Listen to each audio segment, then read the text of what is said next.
All right, what's up, guys? Welcome to episode 49 of the Get Down.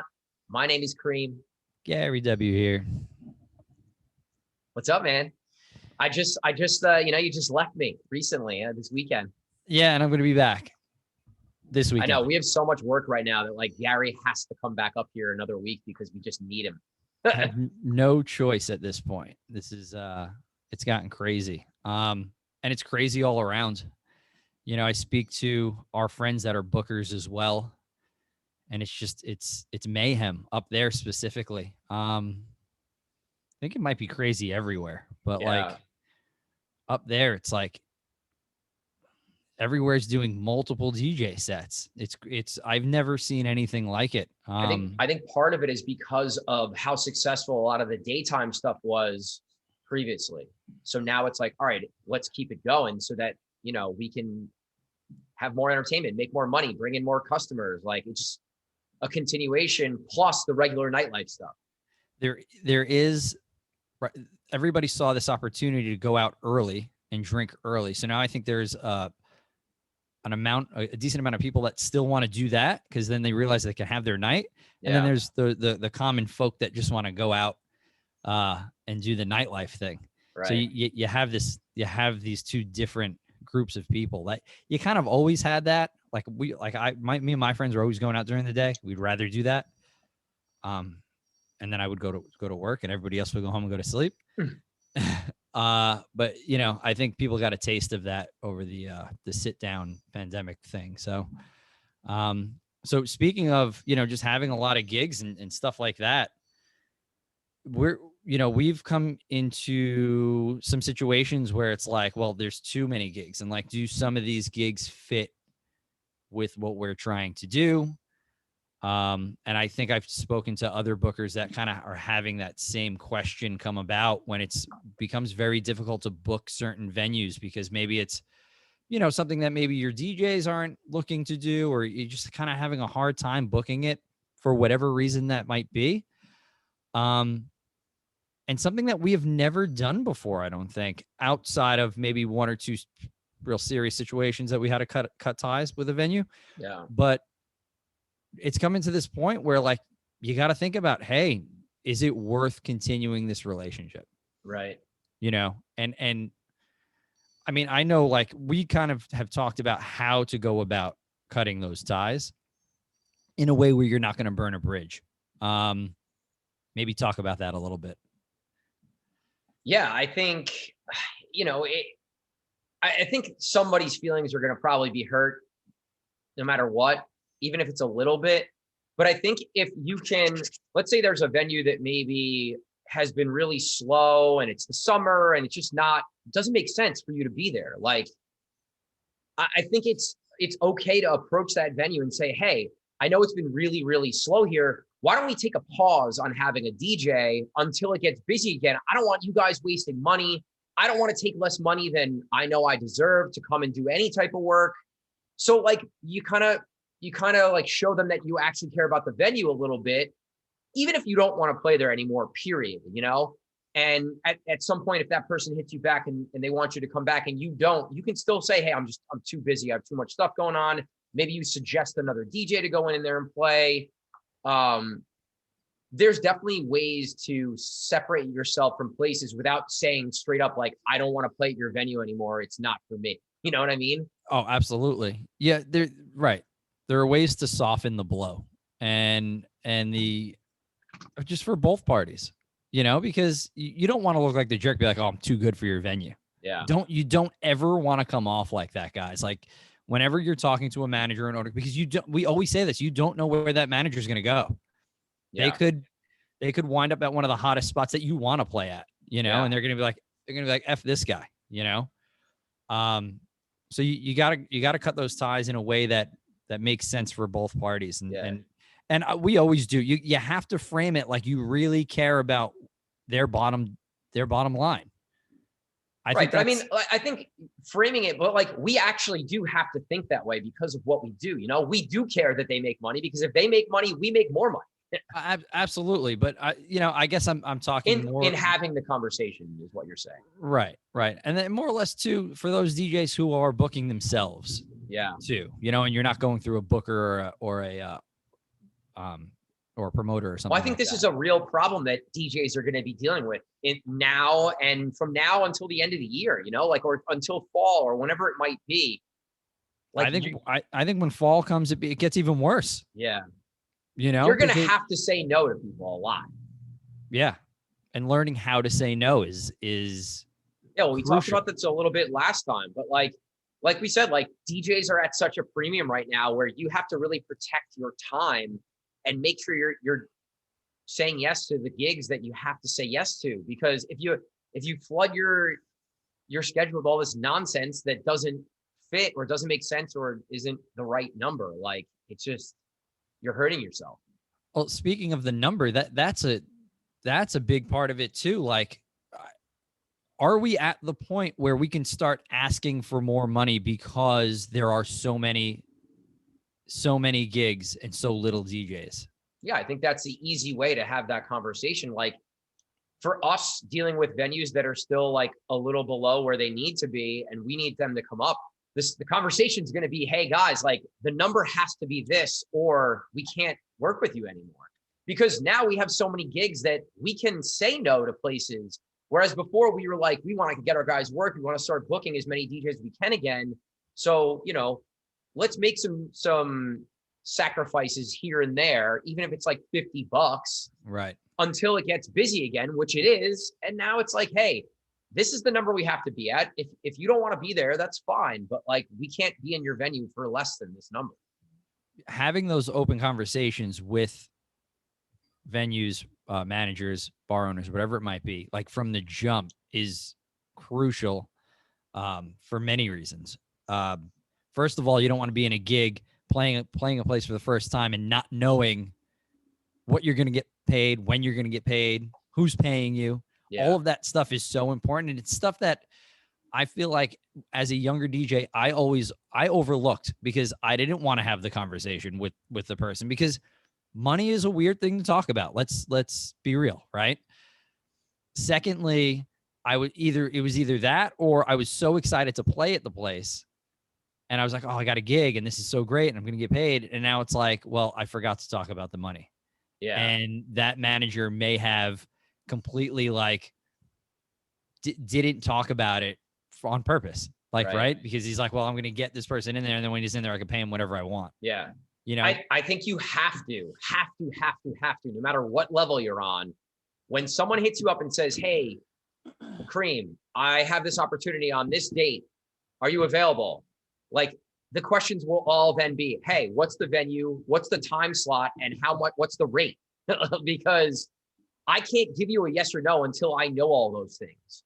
And even after knowing those things, a lot of the times I try and push giving them a yes or no until I can sit down when I'm not on the phone or not texting and be like, hey, does this really make sense for me? Is this something that I really want to do? Because if you're on the phone, it can be a little weird where like you want to say yes just to say yes. Whereas if you be like, hey, all right, let me just think about this. Let me check my schedule. I'll get back to you. You can then sit down. There's no pressure. You think about if it works or not, and then you answer them back. But you need all the information before you can say yes to something.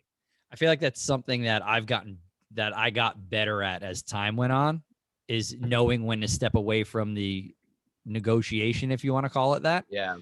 And just like giving time to think about if it's right or not. Because I definitely remember a lot of situations where I got to the venue or whatever, and I'm standing there and I'm like, well, this isn't even worth my time. Yeah. Because I didn't ask the proper questions. So if you're a younger DJ out there, like just kind of like come up with those questions that Cream that you just said, like always use those, you know, when you're talking to a new venue. Right. You need to know obviously the date, what's the set time, how many hours it is, because sure, $500 might sound great, but if it's for 10 hours, it makes no sense. Like, right. And then like the day gets there and he's like, oh, well, you're starting at like 6 p.m. and you're going till close. And you're like, what the hell? I would never say yes to this. Because I've done stuff like this before in the past too. Obviously, I'm exaggerating with the 10 hours, but you know what I mean? Like, so yeah, the date, the set time, the rate, like those are the biggest things. And then the other question I like to ask, especially if you're a newer DJ, is like, what's the format of the room? Like, are you booking me for me to play my style, or do you want me to play country music for 4 hours? Like you need to know that stuff, because again, that's going to go into your decision of whether it's a fit for you or not. Yeah. Yeah. Because you can get stuck in some really, really shitty situations, man, where, you go in and you can't play house music and you have a 6-hour set. And it's like, okay, well, some of those tracks I could kind of fill out my time. And now I'm slamming records every minute and a half for 6 hours Yeah. for $250 or $200. And you're like, well, this is work. Like I can't even fill my time anywhere. So yeah, all that stuff definitely goes into it. And that's the stuff that I think as you and I established a relationship and I was able to talk it out with you, it became a little easier. Yeah. But when it was just me by myself, I really put myself in some really shitty situations in like the first 5 or 6 years of DJing for sure. Yeah. And that's why you need to have that other person that you can go to, like, and have real talks about opportunities with. It's really important. Yeah, on the come up. Like when I was probably 17 to 21, when I'm DJing, like, trying to break into New York City and stuff, I played a lot of really long sets and, walked into like venues that were prestigious venues that had shitty equipment because I didn't ask what equipment they had. Yeah. That's another great question you need to ask. What equipment do you have? I remember walking in to a big lounge that I was playing. I was 18. I was super excited to play it. And I walked in, I'm like, there's no knobs on anything. Like I'm cutting my finger on the crossfader. There's no booth. I'm like, this is just it was awful. And not having that information in advance really affects what your set's going to sound like, right. And I think that's another great question to bring up, because especially as a younger DJ where you're not going to play the biggest venues. You might be playing some smaller venues or restaurants or whatever. Like, again, a certain number might fit if you're just showing up and plugging your computer in. But if you have to bring a controller or you have to bring a full setup, like your price is going to change based on that too. So again, these are all these questions you have to ask. And I have another question. When do I get paid and how do I get paid? Is it cash? Is it check?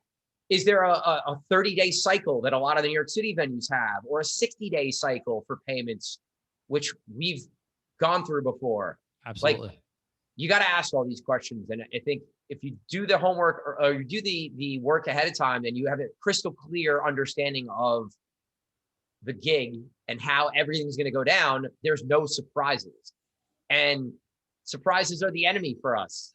There's always, you can be completely prepared and you're always going to run into something, but you need to do your due diligence in order to avoid, a mountain of surprises. Like 1 or 2 is fine. But when you walk in and you're kind of going in blind, which we've all done it, and you're going to, and you're going to still do it. Well, maybe not you and I, but like if you're younger coming up, like you're still going to do those things, but like try to limit that as much as possible. And by doing that is just kind of like make yourself a list, write it out and be like, this is exactly what I need to know prior to walking into a gig, and always check that list. Yeah. You're the list guy, but that is definitely something that can help you tremendously. Something that I do and something that I tend to try and do is, if someone, whether it's a private gig, a nightlife gig, corporate gig, whatever it is, I generally don't like to get on a phone call with them unless I'm at home sitting at my desk with a note open so that I can write down exactly everything that we talk about. This is really more important for private events, but I think it can work for club gigs too, because you ask all these questions, and let's say you're booking something 2 months in advance, like you might not remember all this stuff unless you actually write it down, Not only that, like, this is why I like to do things in email format, right? Because then I can at least hold the account accountable. Right. Be like, hey, well, I asked you these questions and this is what we said. Right. You told me 10 to 2, and now you're telling me 8 because you're going to have a busier night, and right. you know ahead of time. And now that number is going to change of what you're paying me, So you kind of have that stuff to fall back on, because these guys like to, I hate to say it, but these managers and some of these owners Some of them are sleazy, and they're trying to get one over on you. Especially they know if you're a younger DJ on the come up. Like, oh, let me squeeze an extra hour out of this guy on this end, or let me get an extra hour on the late end. Yeah, And then like I can name a venue off the top real quick. and like, can I get away? And can I get away with not paying for that hour? Yeah. Like, if you break down our hourly rate, it's a good hourly rate, right? Like, not many jobs out there are paying you this much an hour. Right. You know, so for you to go work an hour for free, you got to remember how much money that really is. Like, you wouldn't just go out and work some job and just like throw the $100 or the $75 out the window. Yeah. That's essentially what you're doing. You know, so you got to think of it in that context. Now, if you're building a relationship and you trust this person, you've built, you know, some kind of trust with the place, that's, I think, a little different. But you have to be able to read the people you're dealing with, right? Yeah. We've talked about this on a previous episode where, like, you can pretty much get the understanding relatively quickly whether this is somebody that like cares and values their DJ and wants to help you and take care of you, or it's someone that just wants to use and abuse you. Right. So you got to take that into account as well when you're dealing with this. Go ahead. No, you go ahead. I was going to change the subject. So if you have something else, keep going. Well, I was going to say, like, and then this avoids you from those gigs that you're not, that don't pay you, period. Yeah. You know, we've been down this street where places actually just like didn't come up with money and then shut down and then owed us money and then never heard from him again. Yeah. You know, and then we're coming out of pocket to pay the DJs because they did the gig, and, you know, the shithead owner took advantage of a ton of, and then you learn that the owner took advantage of a ton of people, you know, and it's a good way to save you from that. Yeah. Because there are plenty of owners out there that are, you got to remember, like, the margins at nightclubs and bars, especially in our area, in our market, New York City, Hoboken, their overhead's crazy. Their rent is crazy. Sometimes $50,000 a month. So like, so their margins are super tight, and a place can close on a drop of a dime, and the turnover, especially in New York City, is nuts for that because the rent is so high. So you have to make sure that you keep up with your payments, at least, you know, if it's not weekly and they're paying you monthly, then at least, you know, the first of the month that last month's checks due. Yeah. Something also that I do that can help you guys out there is, I mean, I use my calendar. So I have all my gigs, how much people owe me, and if they paid me or not in my calendar. But I create a list just in a note or Evernote or whatever you want to use of every venue that owes you money and how much it is and the date of your gig. And then every Monday I'll go through that list and be like, all right, well, these guys are 2 weeks behind. So let me just shoot a quick feel out and be like, hey, just checking in, you know, the gig was 2 weeks ago, whatever. For our business, it's different. But as an individual DJ, you know, you probably don't want to let anything get past a month without at least checking in, right? No, because then that's the danger zone where, like, a place gets, you have to remember, if a place is paying you, for lack of a better number, $300, right? They have a DJ, you know, they have a DJ Thursday, Friday, Saturday. All right. They're dishing out $900. Now you're $900 a week. Now you get a month out, and that's what, $3,600? Yeah. That's a lot of money. That's a substantial amount of money to fall behind. Right. And if that venue goes out of business, then you're out pretty much, because if you were there once a week, if you were there twice a week, think about how much money that is. Yeah. You know, that's $2,400. Yeah. That you're not getting back for, you know, and it becomes very difficult to take a place like that into small claims because you're going to spend more money than you're owed. Right. Right. Well, I mean, we ran into this issue where it was like, it's not even worth us trying to go to court. No. For a venue. No. And then you unfortunately have to chalk it up as a loss. And it's, you know, it goes one of two ways. You can blame yourself, but, like, you know, there's only so many times that you can ask for money, but you also then have to be smart. Then, like, okay, if it's 2 weeks has gone by and they've been like avoiding the question on money, don't go back and work there another 2 weeks. I think that's the biggest thing. If it's getting a little weird and shady, or you feel like it's that people are like avoiding the question about paying you, then you absolutely can't go back in there until you have, and not a check, until you have the money in your account. Because we've also Yes. been in the situation where people have written us checks for $3,000 and they bounce Right. because Yeah. they're shitty business people and Right. they don't have the money in their account. Right. Because they're And they'll gambling. just write you the check to appease you, knowing they don't have the money in their account. Yep. People are fucked up, man. Like, we're good people, and I would never do that to somebody. So, like, I don't think that other people would do it to me, but it's crazy. The industry's screwy, man. And we talked about this. Like, it is a lot of shady characters. You know what? We are in a business of, unfortunately, outside of just, the alcohol that's being consumed at the bar, but like there's drugs being done behind the scene. There's gambling issues. Like there is, and this particular owner, drugs, alcohol, and gambling, and lost a ton of his places, Yeah. and that's what happened. And then just didn't have the money and owned some of the most recognized nightclubs in New York City. So you think that there is a trust there, and then there's money there, and there just wasn't. Yeah. Well, you just learn about the web of lies and just deceit that they've spread all over the place. Right. Liquor licenses and like all this crazy stuff.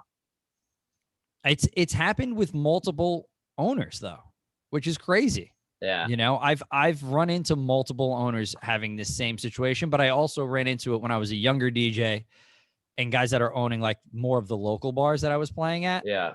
And like you have to remember, you're dealing with people that work late nights and extracurriculars, and it can get really funny. I feel like in the grand scheme of things though, like in the thousands of DJ gigs that we've played, like how many times have you not gotten paid? Very few. Yeah, it's got to be like 10 or under. Yeah, I would say the same. 10 or under. I mean, it's definitely, I know exactly how many gigs it is because my list tells me exactly the dates that I haven't been paid for. I still have it in the spreadsheet. So yeah. But, and I think those are the only ones. I don't think I've had any like on the come up where people didn't pay. They paid something at least, This has been a funny situation because like you and I always talk about not burning bridges, and like, I'm not one to take my beef to social media.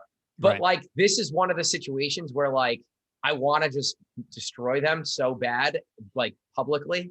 Yeah, me too. But I still don't feel right about it. I know, because every time we say we might do it, we're like, I don't think we should do it.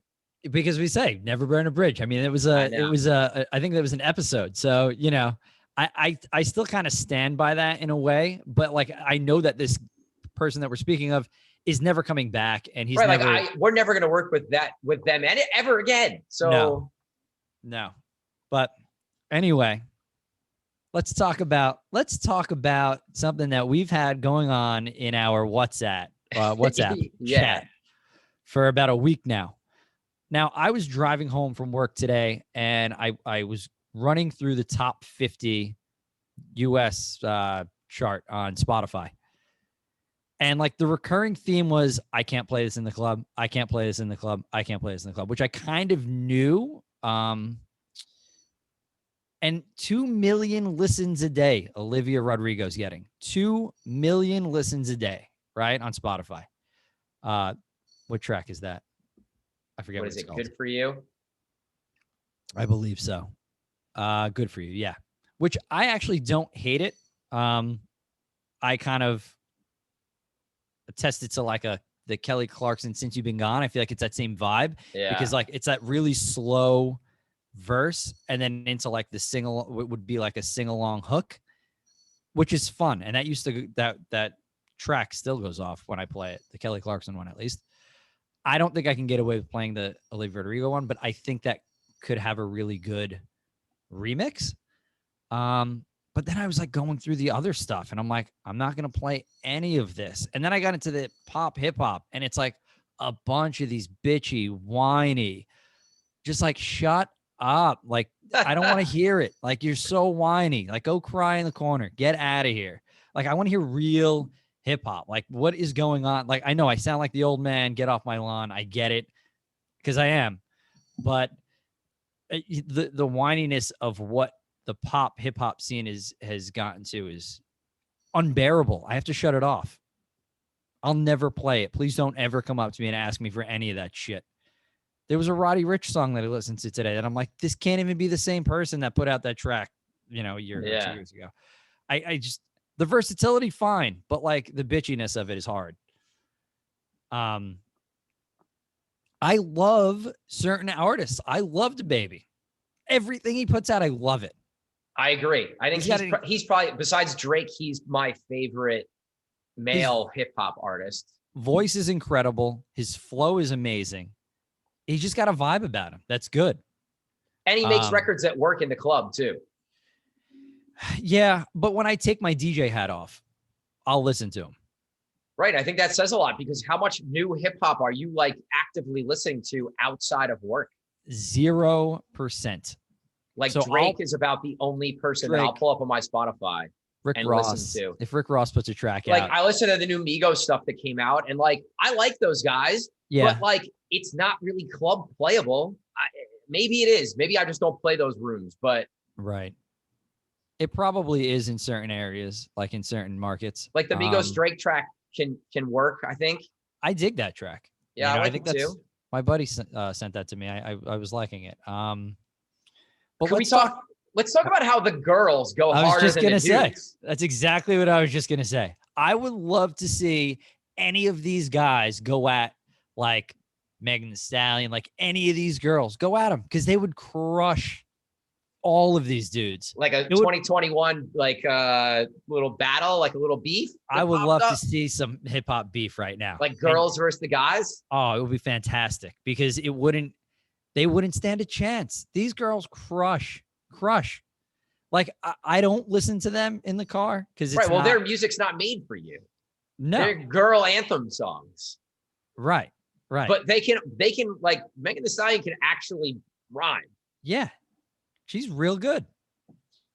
And I play a lot of her records when I DJ, which might be strange, but like that goes off at 626, of course. I mean, Megan Thee Stallion goes off everywhere. She like headlines the Hot Girl Summer playlist that I created mostly. Yeah, like that's her true. And like Sweetie and even like Doja Cat. I think like she's not as hard as the more like a pop style, but I think that really highlights how bitchy the guys are.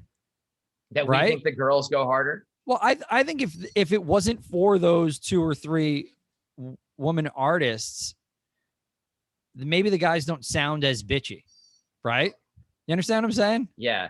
Like, but to know that that's out there, like that talent's still out there, that flow's still out there, that vibe, like everything that they're delivering is still out there. Like, that's still relevant. People eat that up still. Yeah.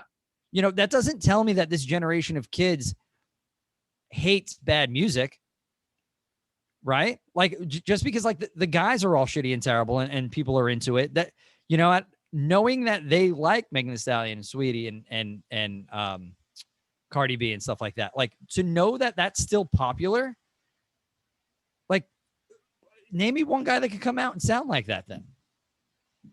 I think I'm gonna defend some of the hip hop stuff right now, because you and I are like, when I was heavy in the hip hop world, and like, I would laugh at people talking about hip hop and then talking about the mainstream, like super pop artists, because I would never listen to that either. Like, I'm going to have a list of all these other artists that might not be known on the radio or known as like a pop or club artist, but just be really dope. I'm sure there's a lot of dope artists and hip hop artists out there that you and I just don't know about, because we're not digging that deep in that genre anymore.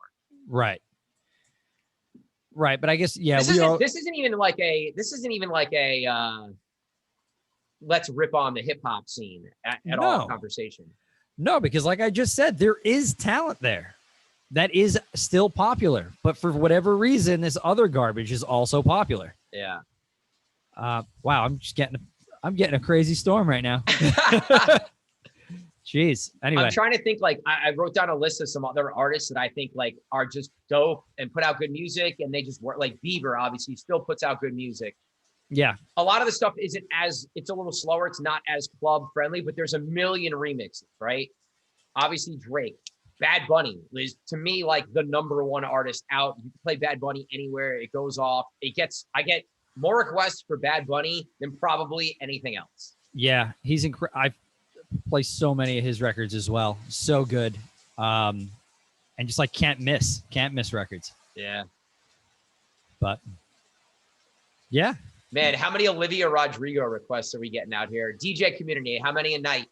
It's too many. I know Carlo, he gets them all the time and he's shutting them down.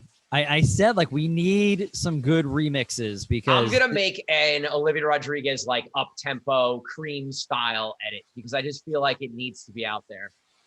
I thought you were gonna tell me you're gonna put out an edit pack. She has so many tracks out right now. Nah, I'll just pick like one of the more popular ones because I don't really fuck with that music. So like it just doesn't inspire me or get me motivated to want to make it. But yeah, I'm not sure how you would even go about that. Man, I'm fogging up here, aren't I? Yeah, what is that? I mean, it's coming pouring. down. Yeah. This came out of nowhere. Welcome to Florida. Oh man. I mean, I don't know. We can wrap here anyway. I think we've kind of gone through the stuff that we wanted to talk about today. Yeah, we've run the gauntlet here. As you wipe your screen. I mean, it's coming down. Oh but yeah, man. That works. All right, cool. Let's talk about where you're going to be this weekend. Oh yeah, I forgot before about we that. go. 4th of July weekend. We got another big weekend. Big weekend. A lot of gigs. I'll tell you what, I was tired last weekend, man. Like double Friday, double Saturday is real tough. But your work weekend started on Wednesday. That was the issue. Yeah. You know? Yeah. All right. So this week, something that we're doing now every month, myself, Angelo the Kid, and UFOso are going to play the first Thursday of every month at Tally Ho together. When they started doing Tally Thursdays again, we played together. It was just a vibe. It was dope. We were just going back and forth, everyone playing like 45 minutes each. It was just a cool vibe. So we're going to do that every month. So this week, Thursday, myself, Angelo, UFOso. Friday, happy hour DJs. Friday night, I am making my return to Atlantic City. Harrah's Pool is reopening for nightlife. So I'm actually really excited for that, man. I think it's going to be pretty sick. I always love going to Atlantic City. It's just as a DJ, it's just, they take care of you. Hospitality is always A1. So shout to Mark G, shout to Go Coastal. So that's Friday. Saturday night back in Hoboken at Wicked Wolf. Sunday I'm off. We do some work with Midnight Market. So they have an event that's not, it's not a Midnight Market event, but it's Jersey City Fireworks Festival. So I'll be in Jersey City, not DJing, but hanging out at the Fireworks Festival. And then Monday back at DJs for Survivor Monday, which if Memorial Day weekend was any indication of what this Monday is going to be like crazy normal DJs day, night. So, man, packed weekend. Yo, I'm getting to the point where I'm gonna have to start saying no even more because I just can't say yes. I can't do this number of gigs. You're gonna crush yourself. Yeah. So Thursday, I am back. Touchdown in the morning, so I'll be at Hair of the Dog in New York City on Thursday night. My first appearance there. Looking forward to it. Heard nothing but good things, obviously, from our guys. Friday, 6:26 at my usual set there. Saturday afternoon, drag brunch, 6:26, 1 o'clock, shows at 2. Come check it out. That's always a good time. Saturday night, I'm at the Shep Uptown in Hoboken. Just a solid uptown spot, little older crowd. Great beer selection. Best beer selection in Hoboken. I know that's arguable, but I think so. I would agree with you, but continue. And then Sunday, I make my solo debut at Wicked Wolf, which is going to be interesting and fun. Yeah, man. Shout to Slav. Slav's always taking care of us, man. Yeah, for sure. So that should be fun because I get to just play a house set and, predominantly. Wolf's a great time, man. And you can go any direction you want. Some of those Sunday sets I've gone like just fun, deep, housey vibe, like Right. piano house or just like feel good, like afternoon house music. Yeah. So looking forward to that. And that's 4th of July. So that'll be fun. And then Yeah. I'll pop by Midnight Market after that. So if you guys want to come say what's up to Cream and myself, and UFOso, actually, we'll be hanging out, Yeah. not behind the DJ booth. So that'll be cool. So come say what's up. Midnight Market, Jersey City, Sunday. Cool. All right, guys. Thanks for checking out this episode of The Get Down. My name's Cream. Gary W. See you guys Peace, next guys. time. Peace.